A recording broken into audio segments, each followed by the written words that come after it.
One, two, three, four.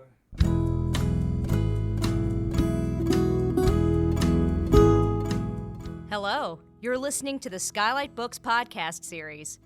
We are a general interest independent bookstore located in the Los Feliz neighborhood of Los Angeles, California. This year, because of the coronavirus pandemic, we've had to close our store and cancel in-person events. But SKYLIT is your neighborhood bookstore, and we are finding ways to create community even while we're far apart. In the coming weeks, we'll be putting out lots of new audio content to help you discover new books, connect with authors, and check in with your favorite booksellers. To learn more about how you can help keep SKYLIT alive, please visit our website at skylitbooks.com or check out our social media accounts on Twitter and Instagram. You can subscribe to the podcast on Podbean, iTunes, and Spotify. Thank you for listening and enjoy.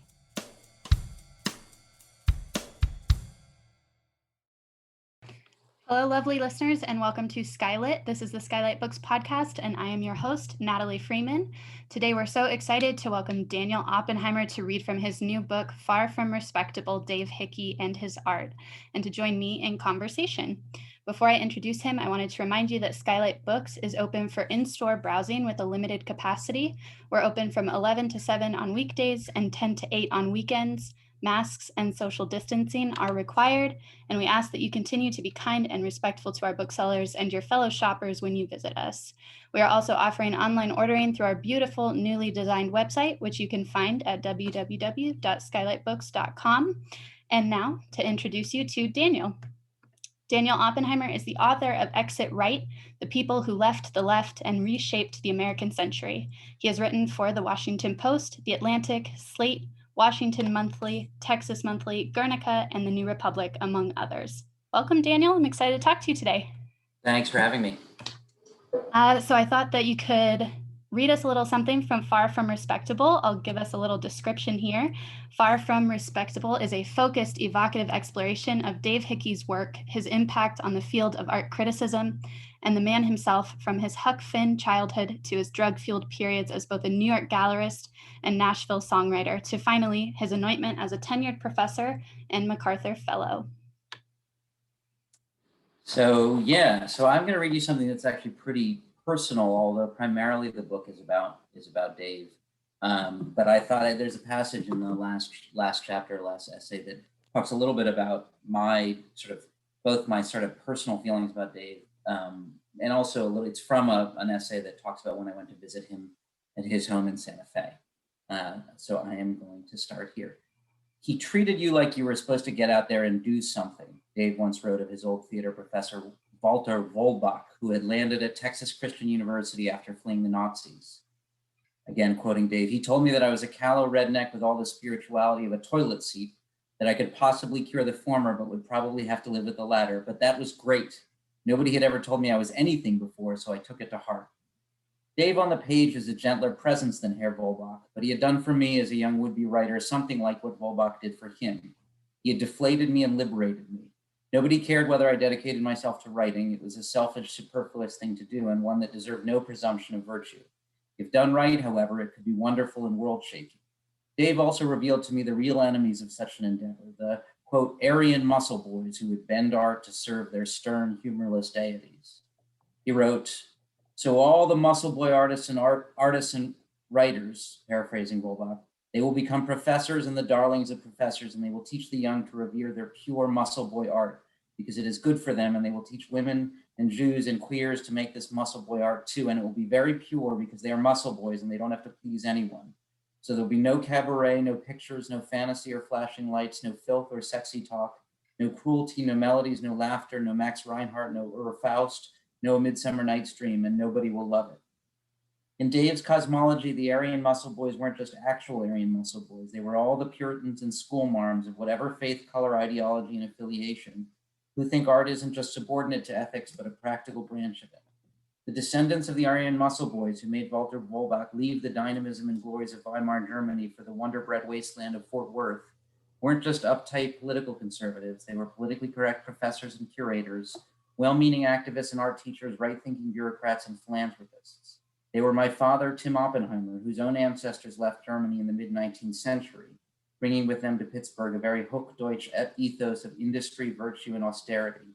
That ethos had transmitted itself down to my dad, had been filtered through his left-wing politics, and ultimately had enmeshed itself in my nervous system, where I experienced it as a quarreling clan of psychologically crippling ideas about the obligations of the good life, the uncouthness of striving, the frivolity of pleasure, and the superiority of Northern European aesthetics. That's too grandiose. Like Dave, my father was raised by wolves, though in my dad's case, they were narcissistic upper-class German Jews rather than artsy narcissistic middle-class Texans. He struggled, my dad, to figure out what to do with what he was given, and far too often not given. He and my mother, who has her own kinked history of communist-inflected Jewish Puritan ethics, were maybe good enough parents. I'm imposing too simple a schema on a complex history. But what I do remember clearly is that my father modeled a style of virtuous self-abnegation that too easily slid into self-sabotage, and that his left-wing politics were both genuine and a convenient veil for certain pathologies. To strive for oneself too nakedly was to buy into capitalistic values. To reach out to others to advance one's own interests was to use them as means rather than to treat them as ends in themselves. To seek pleasure was okay in moderation, but could too easily descend into indulgence. Our home was a visual and textural instantiation of these values. Hardwoods and off-whites, shabby chic furniture and throw blankets and natural fibers, tastefully framed art in monochrome or low contrast colors. A friend once called it Jewish minimalism. This was my inheritance against which I struggled very inarticulately and mostly unconsciously, until I read Dave. He didn't sever me from my inheritance. For good and ill, I remained my father's son, guided and tortured by the call of the good. But he offered a profoundly different perspective on it, reclassifying what had always seemed virtue as vice, investing with dignity what we had treated as ancillary, and casting into vivid relief the frailty, forgiveness, and permission that too often were missing from our family system. I feel very exposed. I'm so happy that you started there, though, because, well, interestingly enough, you started with a passage that I had in my final question, so we can bookend back around to it. But I wanted to start kind of where you start in the book, which is with what the stakes are. Why this book now? And you point out these two ideas of like, what are the stakes that I'm raising here? One, the value and legacy of Hickey's writing, where they stand, if they still stand, and whether or not he's particularly relevant now. So as for someone who was not familiar with Hickey going into this and who very much enjoyed the book, I know that I can't speak for everyone, but I'm going to answer yes to both those questions. So I don't know if... Yeah, me too, obviously. Yeah. Obviously, you're answering yes to them as well throughout the book, but I was wondering if you could speak, I guess, very broadly about why you felt there was still value in legacy. And obviously that's the entirety of the book there.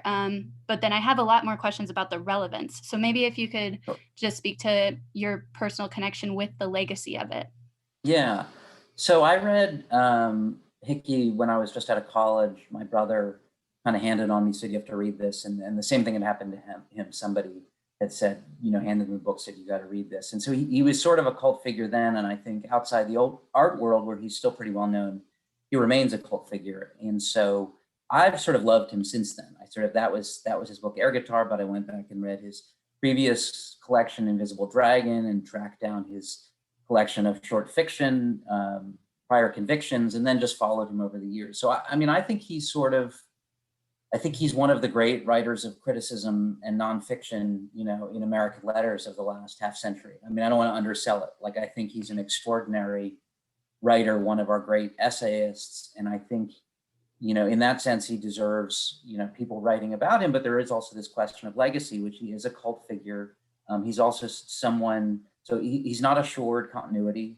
He's old. He probably won't be around for much longer. He's not writing much now anyway. He's not assured continuity, on top of which he's done himself he's done himself a great disservice in the way he's stewarded or failed to steward his own legacy. To put it simply, he's been a real asshole in a lot of public situations. Like when he's writing, he's extraordinarily careful and articulate and poised and assured in what he's saying. When he's on a dais, he can say some pretty obnoxious things and fall into a sort of caricature of himself. And so that, among other reasons, I think means that he's less likely to sort of be read in 20 years than he otherwise would be, though the odds are always against everyone. So that's the legacy. I think he's great. Yeah. I think if you look at his best work, which is what I think we should do when we're considering, writer and whether they should continue to be read, I think he's extraordinary. But I think he needs advocates. And so I wanted to be, I think to be, in order for him to continue to be read into the future, he needs advocates. He needs people who care about him and his writing to continue to sort of push his books into other people's hands and say, you got to read this, it'll blow your mind, it'll, change the way you see the world. So that part of it is just, that's the motive. Well, and I was talking to some of my coworkers were asking me what I was reading when I was going through the book at the store. And one of them said, oh, I know Hickey, I studied Hickey, and walked over to our art shelf and handed me one of his books. And he was like, yeah, his work was some of the first that I found accessible, which was nice to hear from someone who studied him as an art student. And then also to read your book now, having not been really familiar with him, you made his work feel extremely accessible as well. And you also made it feel timely and current, which is kind of your second question. Is this relevant now? And like you said, if I want to be an advocate for him, someone needs to continue to talk about him. And did you find it hard to convince people that it was relevant? I didn't feel like it was a tough argument or a tough sell, but did you find it difficult? No, I don't think so. I mean, I think, let me see how I can answer that. Like, Dave is, and I call him Dave because I know him at this point, but yeah. So, forgive me, it's going to make me sound too much like a friend or a fanboy, but like Dave wrote his best stuff in the 90s in a context when, and I say in that passage, and it's a fraught term, when political correctness, was a big deal. And obviously that's a term that people who tend to be critics of it apply. But when the intersection of sort of politics and art and culture was very much on people's minds, and he was a real critic of some of the ways that he felt people were trying to inject, some of the sort of simplistic and crude ways he felt people were trying to inject politics into the sort of creation and appreciation of art, and that was a big deal in the 90s, and we retrospectively call it the culture wars, and there's all sorts of things like battles over Robert Mapplethorpe's photos, or Andre Serrano's Piss Christ and the National Endowment for Arts and all of that. And so that was a big deal in the 90s, and then it kind of faded. Just to the relevance argument, I think it's not easy to persuade people right now that what Dave's writing about is relevant. We're in another moment, these are moments that happen periodically in American culture that's profoundly politicized, where questions of the intersection of politics and morality and art and culture are at the forefront of people's minds. And when you're watching TV or going to the movies or reading a book or reading an article in a magazine, for so many people, there's this kind of layer, this political moral layer on top of it. Well, and a little bit kind of on the note, I'm definitely not going to ask you to answer this question because it's way too loaded, and I couldn't answer it anyway. and I couldn't answer it as well. But it was something that it's more of a mindset of Hickey's that you put like you offer out to the world, which I think would benefit a lot of us. This like idea based on his work that in the land of Hickey, all are welcome, all are forgiven, and your Eden is yours to furnish as long as you extend the same generosity to your neighbor, which sounds easy enough. It would be lovely if we could all manage to work that way, but that it brings me back to the whole idea of the Mapplethorpe exhibit, and like let everybody put out the art that they want to put out, and you can do the same. And can we just let everything exist? Which I loved so much of his worldview around that. The idea of the people that were good, the people who put their work out there, put the risk out there, knowing that their livelihoods depended on it, the galleries who took the things in.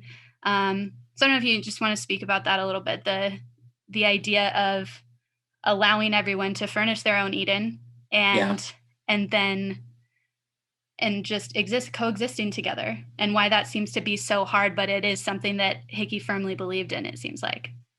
Yeah, I mean, it's interesting because you know, when you say it or when I say it, it's like it sounds self-evident, right? You know, when you just say it, it sounds self-evident. And then one of the things I've thought about a lot while working on this book and just over the past few years is, on the one hand, it sounds self-evident. On the other hand, probably for most of human history, it hasn't been self-evident at all, right? So like, you know, and this is this is a bad example, but whatever, like the Nazis went after what they called degenerate art, right? And, you know, the Soviets under, you know, Stalin, you know, imposed a sort of state mandated form of, you know, of aesthetics. Like the idea that we should all be able to live as we want, create what we want, consume what we want is actually like, over the course of human history, not the dominant mode, right? The dominant mode is that we're part of a community that has shared, you know, norms and values and aesthetics. And that if you deviate from those, you're actually threatening the coherence of the tribe. The fabric will disassemble completely before our eyes. And I mean that there's a powerful force to that argument, you know, and I think it's a, you know, it's a rare and I would say extraordinary accomplishment that we've had some pretty good periods in our country where that's by and large been true, or at least there have been elements of it that have been true, or at a minimum, it's something that we strive towards. I think, you know, so you think about Mapplethorpe and having, you know, this exhibit of these, you know, extremely, I mean, beautiful, but extremely graphic photographs of, you know, men doing naughty things to each other, or however you want to say, men doing beautiful sexual things to each other, right? And some somewhat eroticized photos of kids or something, and you put it in a museum in Cincinnati, and you say, hey, you know,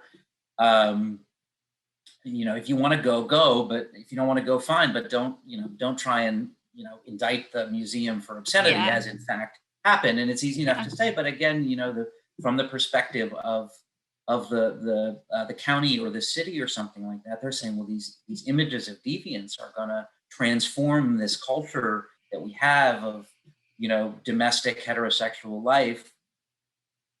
And they were, and if they said that, they were absolutely right, right? Like looking back to 1990 from 2021, they were 100% right. Images like that and that stuff would like fundamentally, profoundly transform the culture that we were living in. And so Dave says, and I agree with him, well, so be it, you know, you know, let's figure out how to live side by side with each other and we'll furnish our Eden. And of course, the part of it is like that, where that's not just me and my house and you and your house, is we have the museum, we have the public square, we have what's on TV and all of these things. And they carry with them the promise of profound change, and that's scary to people, and maybe it should be. And I, you know, I mean, you can either, I mean, I know which side I'm on, but it's like, I have to say, like, if people are saying, whether they're saying it from the right, that this, you know, Mapplethorpe photographs are going to threaten the world that they know and cherish, or they're saying it from the left, that certain representations that don't privilege a certain idea of people of color or marginalized people or sexuality or gender, you know, threatens the world that they cherish or would like to bring into existence. Like, they're right, it does. And you kind of have to decide which of the, you know, which risk you want to take, I guess. Yeah. And how to, in a sense, we're trying to please everybody, even though we know that we can't. Right. And so, yeah, it's that, like I said, not asking you to answer the question because I don't know how we begin to. We have to decide what risks are worth taking. And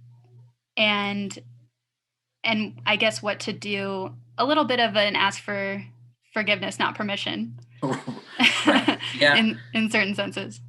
Yeah.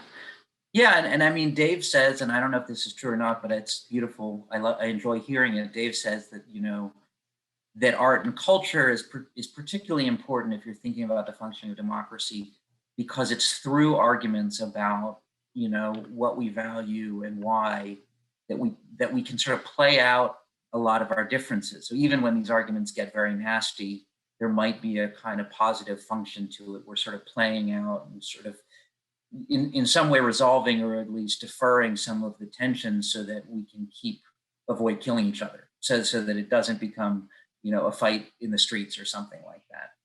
And so he would say, you know, let's do it in art so that we don't do it in the streets or something like that. And that when we try and impose too strict a kind of code, implicit or explicit code on the art we're creating, then it actually limits the function of the arts to mediate those tensions, and they will pop up elsewhere in places we don't really want them to pop up. Yeah, or we don't want them and aren't prepared or don't have the tools or the language to articulate.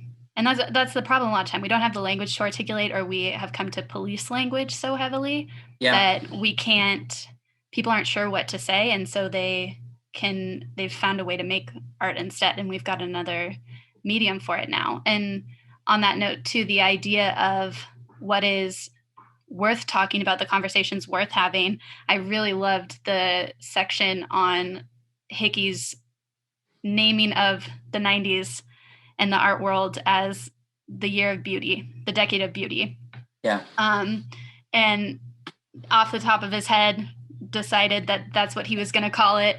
And coming to a room full of crickets, no one actually coming back at him, nobody having a response really, and then realizing,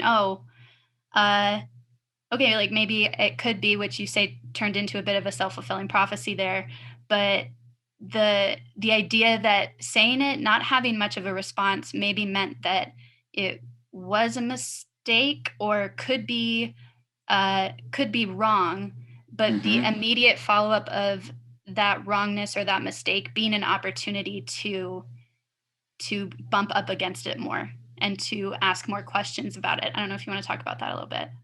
Yeah, I mean, so I mean, the story in short is he wrote this first book, The Invisible Dragon, essays, 4 essays on beauty, and the way he tells it, at least, and I don't know if this is true, Dave sometimes, makes better stories out of what were good stories, is that he was just at a panel, some panel with other critics or artists, and somebody asked him, what will be the issue of the 90s in the art world? And he just sort of popped out of his mouth, beauty. Beauty will be the issue of the 90s in the art world. And he was expecting people to argue with him, and nobody argued with him. And he said, well, why didn't anybody argue with him? There must be something there, right? And it which is like you can say or not say, but it turned out there was. And so he went on to write these 4 essays on beauty, and that was his sort of first big book, which was just printed by this tiny little press, in this small chapbook edition, and became this kind of underground phenomenon in the art world. And basically what he was saying is that, conversation around what art is for had been, which for hundreds of years had been about what is beautiful, had become about all these other things that were, what is not so much what is politically correct. I think French theory was big in the art world in the 90s. So it was about, what are expressions of power, what is the relationship to the body, what is, also, political questions about how does it serve or not serve the working class, or representations of women or people of color, or things like that. But the art world in the 90s had become in the 80s, I think, particularly into the 90s, become profoundly sort of theoretical and philosophical. And Dave said, no, you're all missing the point. It's still about beauty, what is beautiful, though that doesn't mean there aren't really fascinating, important, political, moral, aesthetic questions about what constitutes beauty. And so he wrote this book, and then there were a few other books that came out, in a period of time. It wasn't entirely what he did, but to a substantial extent, if you ask somebody in the art world, about 90s and beauty, they'll say his name. Like his book and his theories really had a profound influence on the discourse, I'd say, for that period of time into the early 2000s. Well, then he says that he went around, he asked a bunch of people, when I say beauty, what do you think of? And he was surprised that so many people answered money. Yeah. And money. And so it seems like that also was a bit of a turn from like the idea of beauty being something philosophical or an idea that you're trying to put words to.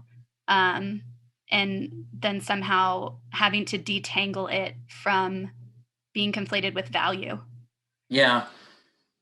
And I think his sense was at the time that for many people in the art world, beauty sounded like a frivolous thing to sort of hang your assessment of the value of a work of art. Beauty is like, a pretty sunset or something like that. Yeah. That's what they sell in advertising. It felt sort of thin and trivial compared to power or money or politics or morality or race or something like that.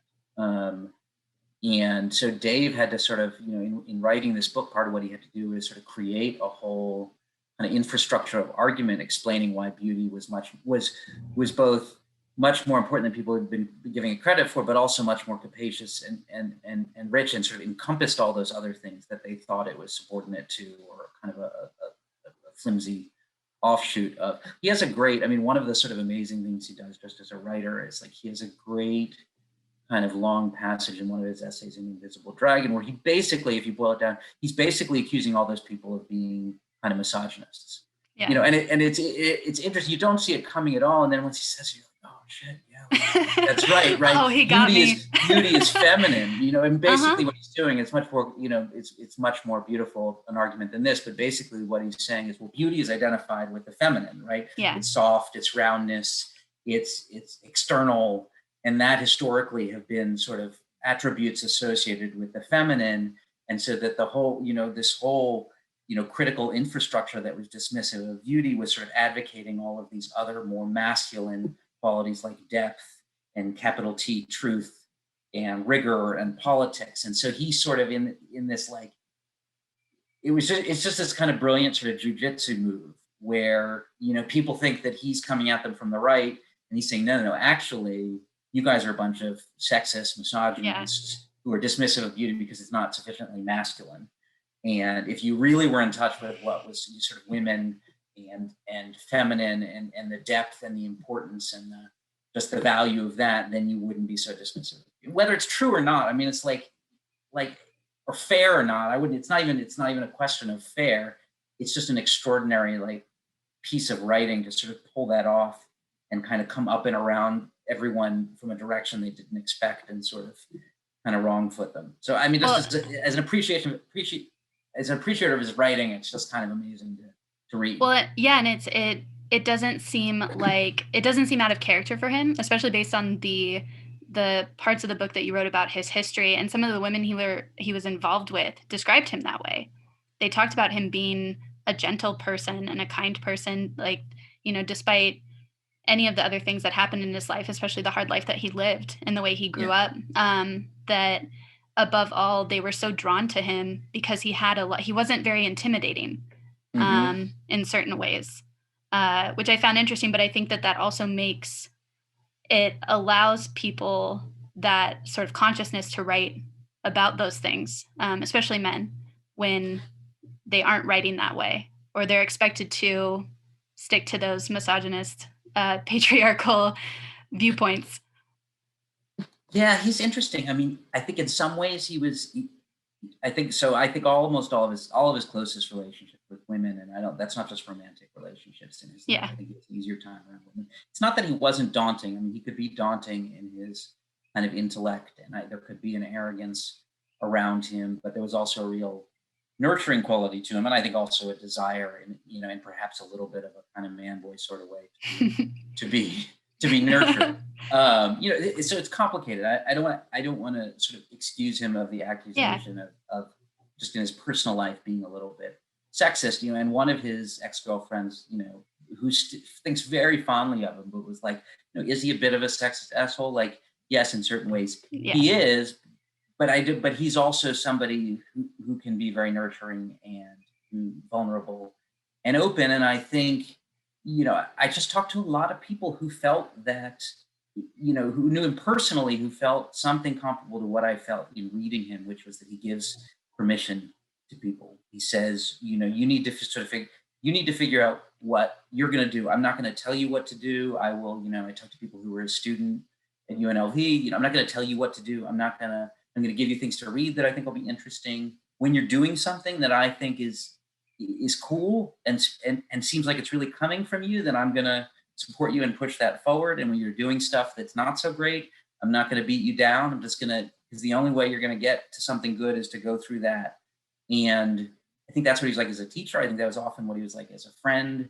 I think it's what he's like as a writer. And even, with the woman I was saying who was, kind of making fun of him for being a little bit of a sexist asshole. But she also felt it's like when she had grown up enough to be done with Dave, which is like she felt like that was okay too. Like that was okay with him. Like, I mean, I'm sure literally at the time when she didn't want to be with him anymore, it wasn't okay. But in some global sense, it's like, yeah, I understand why you're done with me. Yeah. Like, and you have to move on because I have my limitations. I'm putting a lot of words in their mouth, but I think that made sense. Yeah. And I mean, on that note, I wanted to bring it back around to the passage you read us earlier on. That was kind of where I wanted to close us out, this sort of idea of how we move, like how we get this book into people's hands, get Hickey's work into people's hands, and kind of keep this legacy going. And I think a lot of that is about how people interact with art and the ideas of what is accessible. I know there's so much talk now about how museums feel inaccessible to people, not physically because of the time we're living in, but just in general. And so I had pulled out that passage too, that his what his professor said to him, and Hickey was just like, no one had ever told me that I was anything before, anything at all. And let alone a toilet seat, which I am not going to agree with, but the other part, sure, but nobody told me I was anything. And I think so much of the time we either, maybe that comes back to language feeling like it's so policed. Even if we're trying to compliment people, we're not sure how to talk to people or how to approach people or how to approach their work, even if it's people we know or people we don't know. But just telling people that you liked their work, which seemed like a lot of what his gallery was about, was he, and at your last line there, he chose what he liked. Yeah. And that was it. It was as simple as that he saw things he liked and he wanted to let people know that he thought they were good. Yeah. And that seems like a very, again, maybe this is just us talking it out, easy, accessible way to go about things. And maybe it's not, but in the grand scheme of things, it seems like such a simple idea to see someone's art and tell them that you think it is good and that you think that they are good. Yeah. I mean, trying to think of how that, it seems simple. Well, it seems simple to say it. It's very hard to hear it for most of us, you know, and I think this is true of all of us. We walk around with a lot weighing us down and the process, a lot weighing us down, a lot clouding our mind, a lot inflecting the way that we think about the world. And to be an artist, I mean, it's just what I think of any sort, right? Whether it's a chef or a writer or a painter or a musician or a curator or anything like that, you know, to be truly good at that, you know, you have to get in touch with something get in touch with and ultimately trust something that's pretty deep in yourself. And all those other voices and those weights will be a part of that, but you need to sort of be able to kind of filter them out and pick with them what they want. And that's really hard, you know, and I was talking about like the weight of my family and my dad and his politics and things like that, you know, and thinking about my role in the world and all the ways in which, you know, I probably carry a lot less weight than a lot of other people, right? You know, whatever it can be, whether it's, you know, racial stuff or gender stuff or sexuality stuff or just, you know, shitty childhood or whatever. We all carry around so many of those voices trying to tell us what we're supposed to be. And I think to be an artist in a meaningful sense, you need to be able to sort of hold your own and find a core against that. And I think what some art can do for us, and I think Dave's writing is in this category, you know, it's why you push it into people's hands, is he can help clear some of that weight off or clear some of those voices out of our head so that we can get a little closer to who we are, who we want to be or something like that. I mean, first and foremost, you know, I value it because it's just special, right? And we have that feeling you have when you're in the presence of some kind of art or creation that's special, but in terms of what it can do for us, like, I don't know, it's not like Dave's writing can't tell us whether we're good, but it can tell us that like some of the bullshit we have to sort of clear out of the way to like even get anywhere close to that or something. It can, like it can help you clear the bullshit away so that you can maybe see for yourself that you either have the potential to be good. You talked about that too, that thread of pulling things away and realizing that when you dig through everything, you see what's left, that some people have it, that just that innate gift in them. And a lot of times it gets clouded, but you just got to dig through and find it. Yeah, and I guess I would extend it. I mean, as long as we're getting into some real meaning of life shit, like, I guess I'd extend it beyond. You know, I guess it extended beyond art too, right? It's hard to be a self, like an authentic self, like a real distinctive person of strength and distinct and in the world, period, right? Yeah. Like it's hard to be somebody who is different from all other people in really valuable and admirable and compelling ways. And I think a lot of the struggle to become that for ourselves is a similar kind of struggle. It's like taking from our influences what's valuable, but also clearing away a lot of the brush and the bullshit that people in the world will put on us, And I think, for me, I mean, who can say? There's no judge of whether I've made anything of myself, but like, to the extent that I have, I mean, some part of that I credit to Dave, and it's why it's sort of so special for me to write the book. Was like, that's just somebody who helped me become a sort of more myself in ways that feel valuable to me.